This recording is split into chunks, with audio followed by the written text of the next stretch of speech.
Hello everyone, welcome to UPSC Sathi. In this video, we will be discussing about power of collective. So this was an important article from Indian Express I have taken, and from this article, you can extract a lot of things which you can use in your essay paper, and it will add value to your essay writing.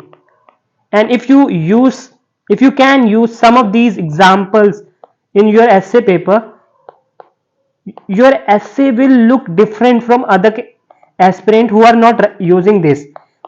So let us start.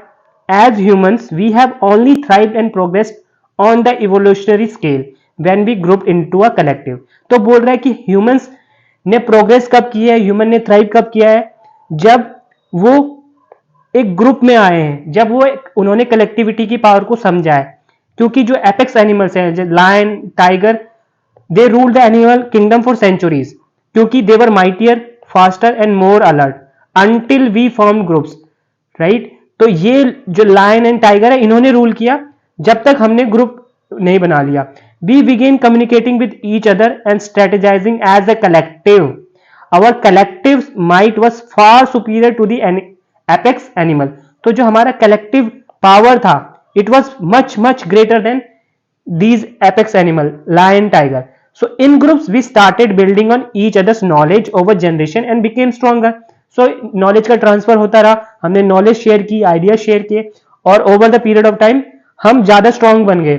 Our collective might is visible in many facets of modern life today also. जो हमारा collective power है, collective strength है, collective might है, it is also visible in modern day life. Think about any freedom struggle in modern history or our ability to control the deadly coronavirus in a record time. We came together as a species, sharing information and supporting each other and managed to conquer it. So कोई भी freedom struggle का आप example ले लो, वहां पे collectivity, जो collective power थी, उसने जो कॉलोनियलिज्म को अप्रूव किया. Take the example of Indian freedom struggle. ठीक है, तो महात्मा गांधी ने मासिस को साथ में लाया. महात्मा गांधी ने समझ लिया था पावर ऑफ कलेक्टिविटी. ठीक है, वैसे ही हमने कोरोना का जो डेडली कोरोना वायरस था, उसको हमने रिकॉर्ड टाइम में डिफीट कर दिया. तो एक छोटा जो वायरस ह्यूमन स्पीसीज को प्रॉब्लम क्रिएट कर रहा था, तो ह्यूमन स्पीसीज ने क्या किया, ह्यूमंस ने कलेक्टिविटी पे विश्वास किया, कलेक्टिविटी की स्ट्रेंथ पे ट्रस्ट किया, and we were able to defeat the virus in a record time because we shared information regarding the vaccine manufacturing. and हमने बहुत सारी वैक्सीन, इंडिया ने वैक्सीन मैत्री प्रोग्राम चलाया. You can write that as well. ठीक है, vaccine share करी हमने, equipment share करे. ठीक है, so the power of the collective seems quite evident, yet we tend to work against this common principle in so many ways. तो collectivity की power बहुत क्लियर है, it is very much visible, everyone knows it, but still हम इसके opposite way में काम करते. Whether you look at the way our country is divided along religious and caste line, religion के नाम पे, कास्ट के लाइन पे कंट्री डिवाइडेड है. और in the world as evident with Russia versus Ukraine और इजराइल वर्सेस पैलेस्टाइन वॉर्स. ठीक है, तो कंट्री पे देखें, कंट्री लेवल पे देखें, इंटरनेशनल लेवल पे देखें, तो ये डिवीजन है. जब वॉर हो रहे हैं रशिया के एंड यूक्रेन के बीच में, इजराइल और पैलेस्टीन के बीच में. अब this is the Koli community. So ये कोली कम्युनिटीज हैं. ठीक है, ये अपना फेस्टिवल सेलिब्रेट कर रहे हैं. तो अब देखते हैं, द कोलीज और fisher folk are the first inhabitants of Mumbai city. They inhabit various coastal belts of the city in Worli, Versova and Madh island, to name a few. Walk through the Worli Koliwada, a 4 square kilometer radius, and you see Hindus, Muslims and Christians who have been cohabiting for centuries together without any issues. They identify as a unit. तो यहाँ पे Hindus भी रहते हैं, Muslims भी रहते हैं, Christians भी रहते हैं, और वो अपने आप को एक यूनिट की तरह समझते हैं.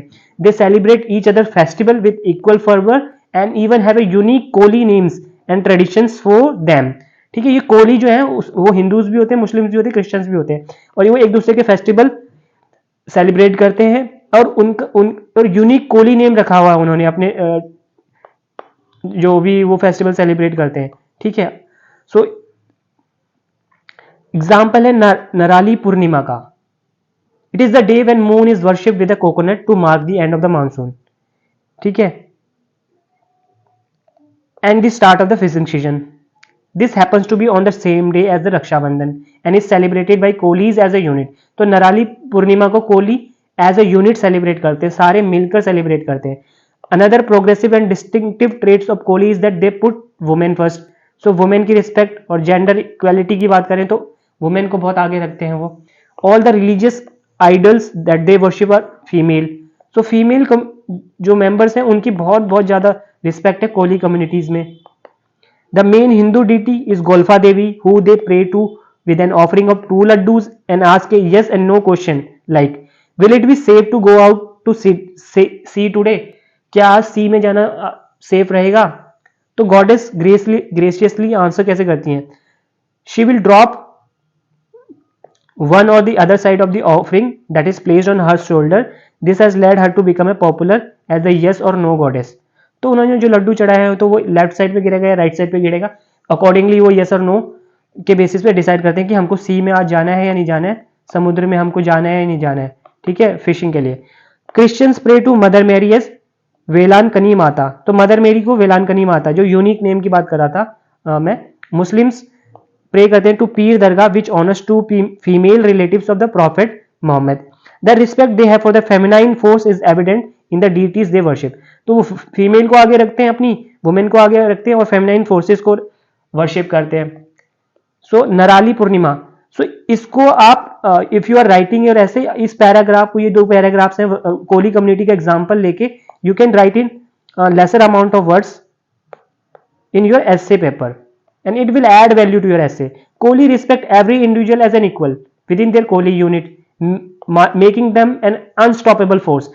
So इक्वालिटी बहुत ज्यादा है, सबको बराबर समझते हैं वो अपनी कोली यूनिट में, खुद को वो यूनिट समझते हैं और सबको बराबर का दर्जा है. अब इससे वो बहुत बड़ी पावर बनते हैं, बड़ी फोर्स बनते हैं. क्यों? As a unit they have manage to ward off real estate sharks who would love to get hand on the prime real estate lands they possess in the heart of Mumbai. So ये जो real estate sharks हैं, ये जो land कब्जा करना चाहते हैं, तो ये कर नहीं पाए हैं बिकॉज कोलीज यूनाइटेड है. इस वजह से they have even managed to move the government to extend the pillars of the coastal road project facing the Worli Kolivada to ensure fair access of their boats to and fro from the pier. ठीक है, तो उन्होंने government को भी force कर दिया है कि आपने जो कोस्टल रोड प्रोजेक्ट है उसको एक्सटेंड कर दो ताकि उनकी जो बोट नाव ये जो आ रही है आने और जाने में प्रॉब्लम ना हो उनको. An extension that cause considerable delay in time and increase in the cost of the project, such is the might of the collective. ठीक है, इस एक्सटेंशन की वजह से डिले भी हुआ प्रोजेक्ट में, उसकी कॉस्ट भी बढ़ गई, बट करना पड़ा सरकार को. क्यों? क्योंकि ये उनकी कोलीज की कलेक्टिव माइट का एग्जाम्पल है. उन्होंने मिल के बोला जब तक नहीं करोगे तब तक होने नहीं देंगे. समझ रहे हो? In our history we have been ruled by Hindu, Muslims, Christians at various points but we are Indians. हमको समझना है कि हिंदू, मुस्लिम, क्रिश्चियन इन सब रूलर्स ने हमें रूल किया है, लेकिन हम इंडियंस हैं जस्ट लाइक द कोलीज. हमको ये समझना हम एक यूनिट है.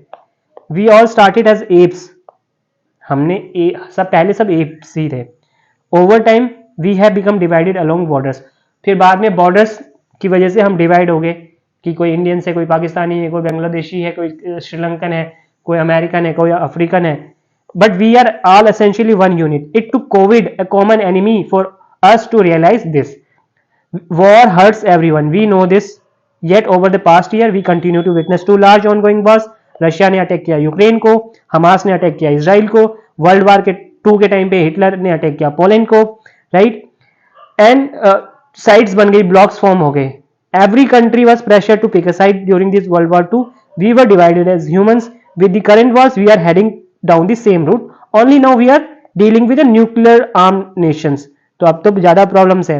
And a more connected world due to technology. So problem is greater. ठीक है, ये हिटलर वर्ल्ड वार 2 के समय पोलैंड पे अटैक किया, रशिया ने यूक्रेन पे अटैक किया, एंड हमास ने बहुत सारे रॉकेट दाग दिए इसराइल पे. Now they are paying the price. तो गाजा के जो कॉमन सिविलियंस हैं, they are paying the price because of Hamas, जो कि एक मिलिटेंट ऑर्गेनाइजेशन है. The internet is a prime example of the power of unity. You could be using an application on it that is created in India. Device use to access it could be made in Vietnam and microprocessor from Taiwan. content from Japan, and it could be stored on a cloud in the US. In so many ways, we are learning to understand the power of the collective and using it to help humanity. Yet we take decision to go to war, to divide and undermine each other. तो ये global value chains का जो example है, ये क्या है, ये unity को शो कर रहा है, कलेक्टिव की पावर को शो कर रहा है कि जब हम कलेक्टिवली काम करते हैं तो हम कितना अच्छा काम कर सकते हैं. The power of the example, through the example of internet और through the example of global value chains, author is trying to make us understand this. But फिर भी हम वॉर के लिए जाते हैं और डिवाइड हो जाते हैं और एक दूसरे को अंडरमाइन करने की कोशिश करते हैं. ठीक है, divide and rule is an infamous tactic. Britisher ने यूज किया through the east India company. वो ट्रेड करने आए थे, बट धीरे धीरे उनको लगा कि और चाहिए और चाहिए और चाहिए. They knew that purely on the strength of arms they would not be able to conquer the country, so they pitted us against each other and they won. Caste के नाम पे, रिलीजन के नाम पे उन्होंने हमको आपस में लड़वाया और हम इंडिया को कॉन्क्योर कर लिया. Our history reveals that when you divide us, you weaken us. When you divide us, you weaken us. तो इस तरीके की लाइन, इस तरीके की स्टेटमेंट आपके ऐसे में होनी चाहिए, इस तरीके के फ्रेजेस आपके ऐसे पे में होने चाहिए. वी आर नॉट हिंदूज और मुस्लिम्स और एक्स कास्ट और Y caste, we are Indian.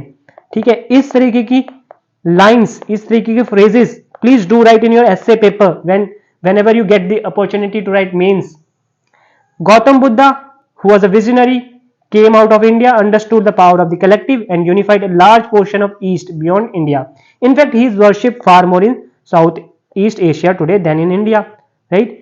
Mahatma Gandhi worked tirelessly to erase the fault lines of caste in our country. इसमें अंबेडकर का नाम भी आप जोड़ सकते हो. Paramhansa Yogananda speaks of one of universal higher power that we manifest as different God forms. तो वो यूनिवर्सल हायर पावर की बात करते हैं कि इसको आप दूसरे बात में बोलेंगे एकम सत विप्रा, वेदा में ऋग्वेदा विप्रा बहुधा वदंती. So there can be different paths to truth, but truth is only one. जो ऑलमाइटी है वो एक ही है. तो उस पर पहुंचने के रास्ते अलग हो सकते हैं. हिंदूज के अलग हो सकते हैं, मुस्लिम्स के अलग हो सकते हैं, क्रिश्चियंस के अलग हो सकते हैं, बुद्धिस्ट के अलग हो सकते हैं. ठीक है. When we did not understand that the world was round and there was a solar system, we prayed to the sun and moon as gods, believing that only way they rise is by our collective prayers. तो जब हमको ये नहीं समझ में आता था कि वर्ल्ड राउंड है एंड सोलर सिस्टम होता है कुछ, तो हम सन और मून को गॉड की तरह प्रे करते थे, क्योंकि हमको लगता था कि हमारी कलेक्टिव प्रेयर से ही वो राइज करते हैं. Wisdom of how the world moves changed, we worshipped. तो जैसे जैसे हमें नॉलेज होने लगी, साइंटिफिक नॉलेज हमने गेन की, तो कैसे हम वर्शिप करते हैं वो भी चेंज होने लगा. Worship of a God is a way for us to make sense of our world. We should accept that each of us has a different relation with God, like we have different relation with our parents और children. तो जैसे हर family में parents and children के बीच में different relation होता है, तो आप हमको ऐसे भी समझना है कि every individual can have a different relation with God and we should not interfere in the private matter of an individual when it comes to the religion. We cannot judge each other based on that. और हमें उस basis पे जज नहीं करना है एक दूसरे को, whether it is the divisions we create within our country at the religious or caste level or as a world between countries.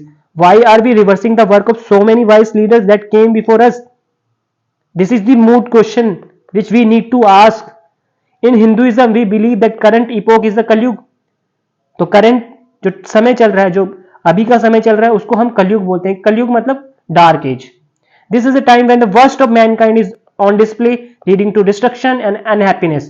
तो सारी जगह अधर्म ही अधर्म है कलयुग में. ठीक है, डिस्ट्रक्शन ही डिस्ट्रक्शन है, दुख ही दुख है. During this dark ages an avatar of god in the form of कल्कि comes to earth to save us from ourself. तो हिंदू स्क्रिप्चर्स के अकॉर्डिंग कल्कि आएंगे और धर्म की रक्षा करेंगे और अधर्म को पराजित करेंगे, जैसे कि उन्होंने हर बार किया, राम के रूप में, कृष्ण के रूप में, और उनसे पहले भी बहुत सारे अवतार्स के रूप में. We need to unite as a world. सो हमको यूनाइट होने की जरूरत है. One world, one religion, one race. One world, one religion, one race. Use these kind of phrases in your essay if you want to get more marks. The human race. We need कल्कि now more than ever. Where are you कल्कि? कहां हो कल्कि आप? आपकी बहुत जरूरत है. ठीक है. अब ये यूनिटी के ऊपर आर्टिकल था. You can use the example of Kohli's, right, वो हिटलर्स और के एग्जाम्पल, ठीक है. और ये ग्लोबल वैल्यू चेन्स वाला एग्जाम्पल, ठीक है. इंटरनेट का एग्जाम्पल जो है, गांधी जी, बुद्धा, परमहंसा योगानंदा, उन सब का एग्जाम्पल आप कोट कर सकते हो. And please remember this thing also, वसुदेव कुटुंबकम, वसुदेव कुटुंबकम, ये सबको पता होगा. तो ये जो आर्टिकल है इसका क्रक्स है वसुदेव कुटुंबकम. इसको आप एक दूसरा वर्ड से यूज कर सकते हो, उबंटू फिलोसफी. ये अफ्रीकन फिलोसफी है, इसका ये बोलती है I am because of you. So again collectivity की बात कर रहे हैं, I am because of you. So मैं जो भी हूं आपकी वजह से हूं. तो we are each one of us are in interrelated, interdependent. ये जो चीज है वो हमको समझने की कोशिश करनी है, right. So this is an important article. You can use some of the examples from this article and write in your essay paper. I hope this helps you and all the best.